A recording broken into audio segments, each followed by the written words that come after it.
आज आयनिक इक्वेशन देखनी है। आयनिक इक्वेशन देखो क्या होता है, जब भी हमारे पास कोई केमिकल रिएक्शन होता है तो उस केमिकल रिएक्शन की आयनिक इक्वेशन हमें किस तरह से बनानी है, उसके कुछ रूल्स हैं, वो सीख लो।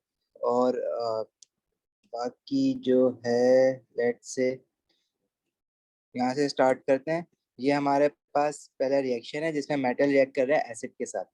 अच्छा जी, आयनिक इक्वेशन बनाने के लिए हमारे पास जो फर्स्ट रूल है वो ये है कि जो चीज सॉल्युबल होती है वाटर में तो वो तो आयंस में डिसोसिएट हो जाएगी, आयोनाइज हो जाएगी। लेकिन जैसे सिंपल एलिमेंट, जैसे सोडियम हो गया, मैग्नीशियम हो गया, कैल्शियम हो गया, या कोई सिंपल मॉलिक्यूल जैसे कि क्लोरीन हो गया, हाइड्रोजन हो गया, कार्बन डाइऑक्साइड हो गया, वाटर हो गया, अमोनिया हो गया, NH3, ये वाली चीजें एक तो डिसोसिएट नहीं होंगी इनटू आइंस, और सेकेंडली वो सॉल्ट्स जो वाटर इनसॉल्युबल हैं, जैसे बेरियम सल्फेट है तो ये सॉलिड फॉर्म में ही रहता है, ये आइंस नहीं बनाएगा कभी भी। तो ये फिर हम इसको आइंस में डिसोसिएट नहीं करेंगे। अब जैसे ये इक्वेशन दी हुई है, इसमें से जो सोडियम है ये आइंस में डिसोसिएट नहीं होगा, ये ऐसे ही रहेगा, तो इसको मैं ऐसे ही लिख दूंगा। लेकिन HCl मुझे पता है, कोई भी एसिड होता है उसको वाटर में डालते हैं तो वो डिसोसिएट होता है इनटू इट्स आइंस, तो वो H पॉजिटिव आयन बनाएगा और Cl नेगेटिव आयन बनाएगा। तो उसको फिर जो है मैं इसके आयंस लिखूंगा H पॉजिटिव आयन। इस 2 मोल ऑफ HCl में से 2 mole of H positive ion निकलेगा और 2 mole of Cl negative ion निकलेगा। इसी तरह इक्वेशन के राइट हैंड साइड पे हमारे पास NaCl है। NaCl मुझे पता है कि वो सॉल्युबल सॉल्ट है, तो वो भी डिसोसिएट होगा। 2 मोल ऑफ NaCl में से 2 mole of Na positive ion निकलेगा और 2 mole of Cl negative ion निकलेगा। Similarly hydrogen gas simple molecule है, ये डिसोसिएट नहीं होगा और ये ऐसे ही रहेगा। पहला स्टेप तो ये होता है आयनिक इक्वेशन बनाने के लिए। दूसरा स्टेप क्या होता है कि लेफ्ट साइड पे इक्वेशन के और राइट साइड पे जो सेम सेम चीजें हैं, जो सेम आइंस हैं, उनको मैं सर्किल कर लूंगा। जैसे H यहाँ पे 2Cl नेगेटिव है लेफ्ट साइड पे, और राइट साइड पे 2Cl नेगेटिव है, ये दोनों कॉमन है। इनको हम कहते हैं स्पेक्टेटर आइंस। तो स्पेक्टेटर आइन सर्किल करने का मतलब यह है कि मैं आयनिक इक्वेशन लिखते वक्त स्पेक्टेटर आइंस को आयनिक इक्वेशन में नहीं लिखता हूँ, उसके अलावा जो कुछ भी बचा है ना यहाँ पे वो हम वैसे लिख देंगे। जैसे 2Na और 2 मोल ऑफ H पॉजिटिव आइन, और राइट साइड पे क्या बचा है, 2 mole of Na positive ion and H2 gas. तो ये जो फाइनल फॉर्म आ गई है इक्वेशन की, इसको हम कहते हैं आयनिक इक्वेशन। सोडियम मेटल है, सॉलिड फॉर्म में होता है। जो भी आयंस होते हैं उसकी स्टेट हमेशा एक्वस होती है। आयंस चाहे कोई भी हो, उसकी स्टेट हमेशा एक्वस होगी। आप AQ लिखोगे, स्टेट सिंबल उसका मैं कह रहा हूँ, ये जो नीचे हम यहाँ पे लिखते हैं, दीज आर स्टेट सिंबल्स। इसी तरह सोडियम पॉजिटिव आइन आइन है तो इसकी स्टेट सिंबल एक्वस है, और हाइड्रोजन गैस होती है। ये जो हमारे पास चीज बन गई है इसको हम कहते हैं आयनिक इक्वेशन। इस रिएक्शन की आयनिक इक्वेशन ऐसे बनाते हैं, ये आती रहती है, 2-3 मार्क्स की आ जाती है। बनाना बहुत आसान होता है, इसके लिए बस आपको जो चीज़ों का ख्याल रखना है कि सिंपल मॉलिक्यूल्स कभी भी आयंस में डिसोसिएट नहीं होते, और जो आपके पास चीज़ें एलिमेंटल फॉर्म में होती हैं, जैसे कि मेटल्स की अगर बात करें तो सोडियम ग्रुप 1 के जितने भी है अपने एलिमेंटल फॉर्म में अगर अकेले हैं तो वो आयंस में डिसोसिएट नहीं होंगे। इसी तरह अभी कुछ और एग्जांपल्स करते हैं तो ये चीजें क्लियर होती जाएंगी। फॉर एग्जांपल हमारे पास ये वाली इक्वेशन है सोडियम हाइड्रोजन कार्बोनेट। ये NaHCO3 जो होता है ये सोडियम हाइड्रोजन कार्बोनेट होता है। ये रिएक्ट कर रहा है HCl के साथ। तो इसकी आयनिक इक्वेशन बना के देखते हैं। देखो जितने भी हाइड्रोजन कार्बोनेट्स हमारे पास है ना सिलेबस में, they are soluble. Hydrogen carbonate soluble होते हैं, और इसने ना यहाँ पे स्टेट सिंबल ऑलरेडी लिखी हुई है एक्वस, तो इसका मतलब ऑब्वियस है कि ये एक्वस है, तो मतलब ये सॉल्युबल है। हम लोगों ने एलिमेंट मिक्सचर एंड कंपाउंड्स में जो कैटाइंस और एनाइंस याद किए थे उसमें से HCO3 नेगेटिव ये था हाइड्रोजन कार्बोनेट आइन, ये हम लोगों ने याद किया हुआ था। ये यूज बहुत कम किया है पेपर्स में, लेकिन जब यूज किया है तो ज्यादातर स्टूडेंट्स को याद नहीं होता क्योंकि ये बहुत ज्यादा फ्रिक्वेंटली नहीं आया है। लेकिन इसलिए ये खास तौर पे ये चीज याद रखना। अब सोडियम हाइड्रोजन कार्बोनेट वाटर में Na पॉजिटिव 1 आइन, और hydrogen carbonate would be HCO3 negative 1 आइन। HCl जितने भी एसिड्स हैं वो हमेशा आयोनाइज होते हैं, H positive Cl negative.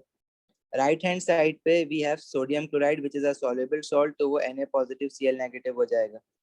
Carbon dioxide simple molecule है, सिंपल मॉलिक्यूल डिसोसिएट नहीं होते, वाटर सिंपल मॉलिक्यूल है वो भी डिसोसिएट नहीं होगा। तो अब आपने दूसरा काम क्या करना है, जो लेफ्ट साइड पे और राइट साइड पे सेम सेम आयंस है उनको सर्किल कर लो, और सर्किल करने के बाद उनको फिर हम आयनिक इक्वेशंस में नहीं लिखते, तो हमारे पास जो रह जाएगा वो HCO3 negative H positive ion, और राइट साइड पे कार्बन डाइऑक्साइड एंड वाटर। तो इस इक्वेशन की आयनिक इक्वेशन हमारे पास ये आ जाएगी, this is the ionic equation for this particular chemical reaction. ये तरीका होता है आयनिक इक्वेशन बनाने का। बाहर इंडिपेंडेंट एलिमेंट जैसे कि सोडियम हो गया, लिथियम हो गया, मतलब एलिमेंटल फॉर्म में लिखे हुए मेटल्स, मैग्नीशियम हो गया, आयरन हो गया, कॉपर हो गया, ये आयंस नहीं बनाएंगे। और सिंपल मॉलिक्यूल्स में क्या क्या आ सकता है, जो सिंपल कोवेलेंट मॉलिक्यूल्स होते हैं ना, सिवाय एसिड के अलावा जितने भी कोवेलेंट मॉलिक्यूल्स हैं वो आयंस नहीं बनाते हैं। तो हम लोगों ने ये बात पहले भी की है कि एसिड जो होते हैं they are the only covalent molecule which dissociate into ions, otherwise all other covalent molecule they do not dissociate into ions. ठीक है, तो जैसे क्लोरीन है, मीथेन है, CH4, सारे सिंपल कोवेलेंट मॉलिक्यूल्स हैं, कार्बन डाइऑक्साइड है, कार्बन मोनोऑक्साइड है, वाटर है। लेकिन HCl भी एक सिंपल कोवेलेंट मॉलिक्यूल है, लेकिन ये आयंस बनाएगा। क्यों बनाएगा? क्योंकि ये एसिड है। तो जितने भी एसिड हमने याद किए हैं, HCl, H2SO4, nitric acid, phosphoric acid और कार्बोनिक एसिड, ये सारे एसिड जो हैं मिनरल एसिड्स, ये इनके फॉर्मूले हमें याद रखने हैं।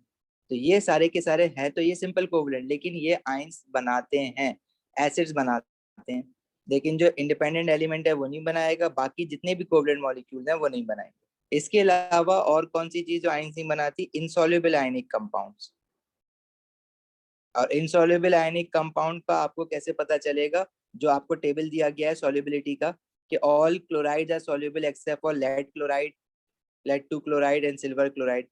अब ये इनसॉल्युबल सॉल्ट है तो ये कभी भी आयंस नहीं बनाएंगे। इसी तरह सारे के सारे नाइट्रेट सॉल्ट सॉल्युबल होते हैं तो वो सबके सब आयंस बनाएंगे।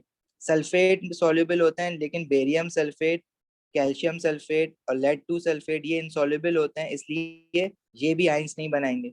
इसी तरह जो कार्बोनेट्स इनसॉल्युबल होते हैं वो भी आयंस नहीं बनाते, पानी के अंदर डिसॉल्व होके एक्वस स्टेट में नहीं आते, कहने का मतलब ये है।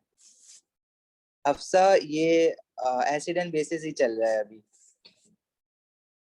इसी तरह आपके पास नाइट्रेट सारे सॉल्युबल होते हैं, और फिर उसके अलावा क्लोराइड, सल्फेट्स और कार्बोनेट्स में जो हमारे पास कार्बोनेट्स ऑलमोस्ट सारे इनसॉल्युबल होते हैं एक्सेप्ट फॉर ग्रुप 1 कार्बोनेट। तो ग्रुप 1 कार्बोनेट जो है वो आयन बनाएंगे, लेकिन ग्रुप 2 वाले नहीं बनाते। वो जो टेबल हमने सॉल्युबिलिटी का पढ़ा है वो आपको यहाँ पे याद होगा तो फिर ये काम कर सकोगे, वरना मुश्किल हो जाएगी। तो ये मेक श्योर कि ये वाला टेबल जल्द से जल्द याद कर लो, इस चैप्टर के लिए ये बहुत इंपॉर्टेंट है। अच्छा, इसके अलावा और एग्जांपल्स कर लेते हैं इसकी।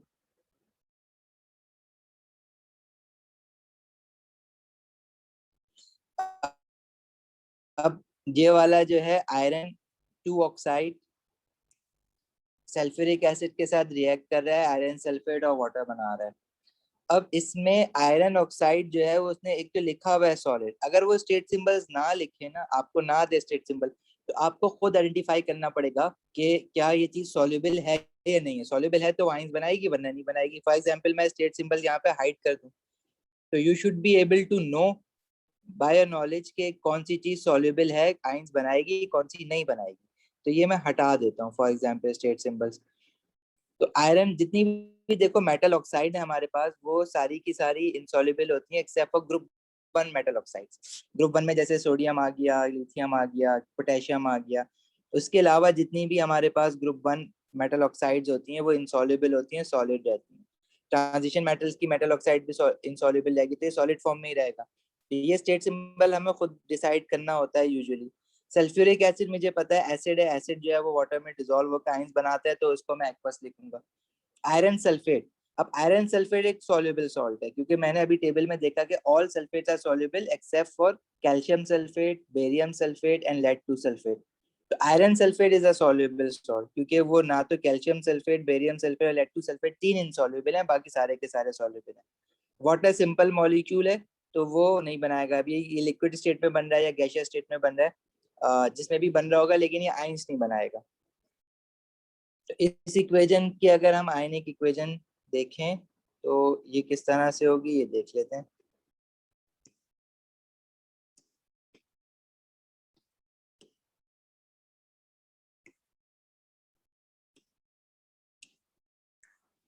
अब देखो, आयरन ऑक्साइड इनसॉल्युबल है, तो ये ऐसे ही रहेगा। सल्फ्यूरिक एसिड H2SO4, अब ये 1 मोल है, 1 मोल में से ये H2 है, तो ये हमने देखा है कि 2H पॉजिटिव इसमें से निकलेगा और SO4 2 नेगेटिव आइन इसमें से निकलेगा, क्योंकि अगर मेरे पास 1 मोल ऑफ सल्फ्यूरिक एसिड है तो इसका मतलब ये होता है कि इसमें से 2 मोल ऑफ H पॉजिटिव आइन डिसोसिएट होता है, लाइक दिस, ये जो हमने इक्वेशन पढ़ी थी, और 1 mole of SO4 2 negative ion dissociate होता है।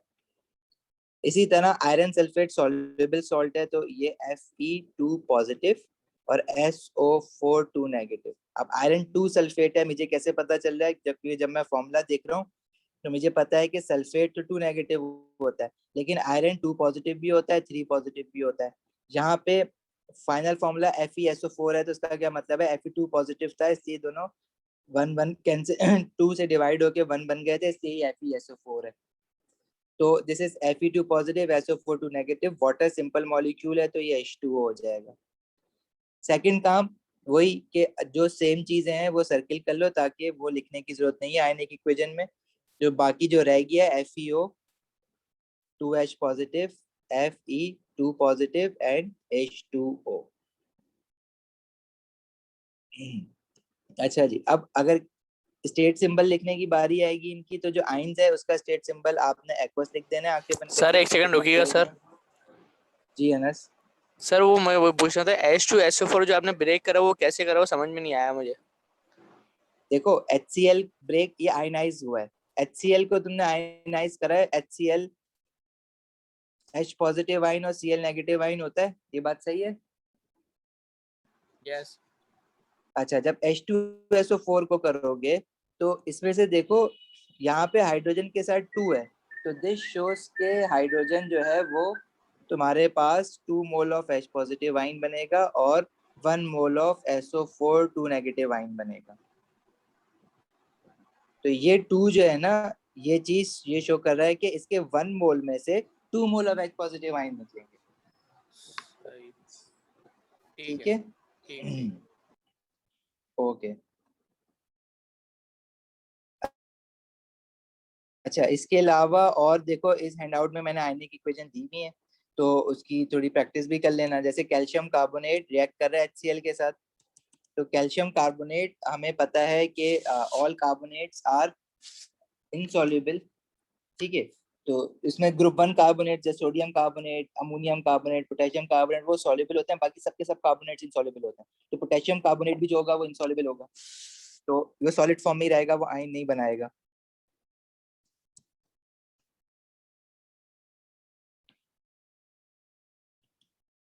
ठीक है, तो इसकी आयनिक की इक्वेशन ये कर लेना, प्रैक्टिस आसान है। अब अगर किसी को नहीं समझ आई है तो अभी पूछ लो, ताकि हम कुछ और भी प्रैक्टिस कर लेते हैं।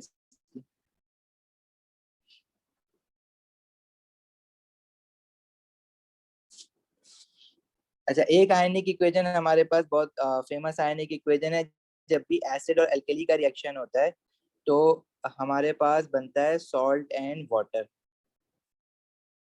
अब एसिड अगर लेट से HCl है और एल्कली हमने ले लिया सोडियम हाइड्रोक्साइड, हमें पता है सॉल्ट बनेगा NaCl और वाटर।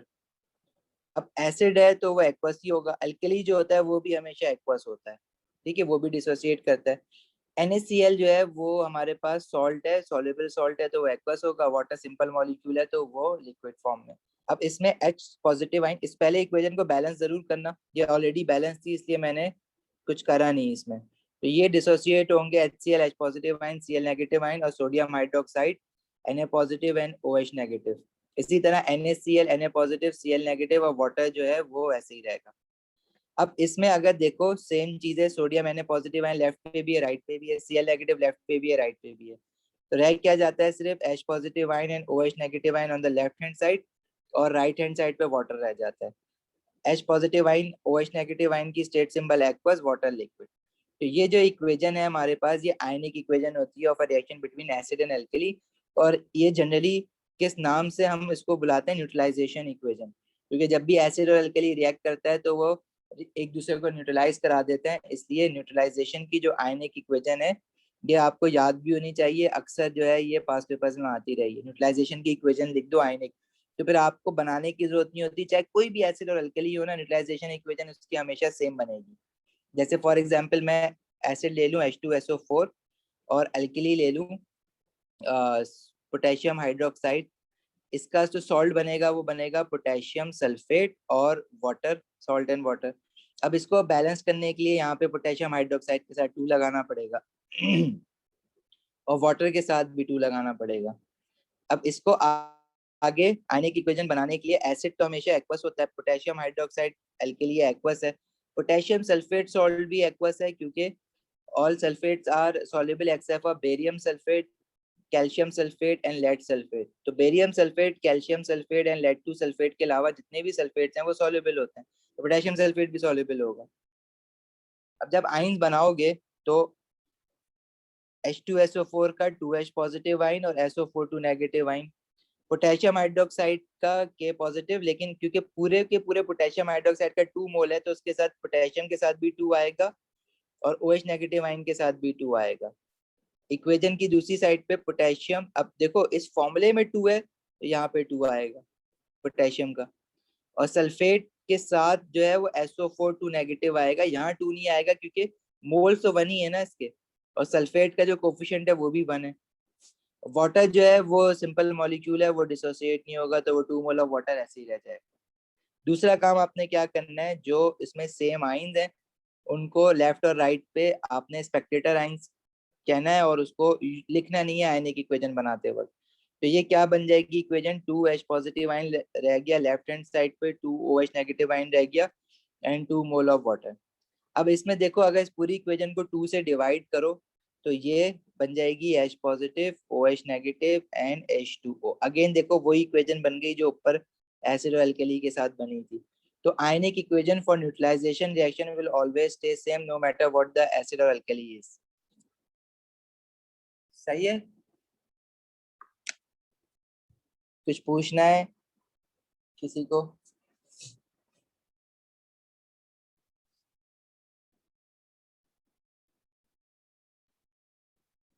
चलें आगे।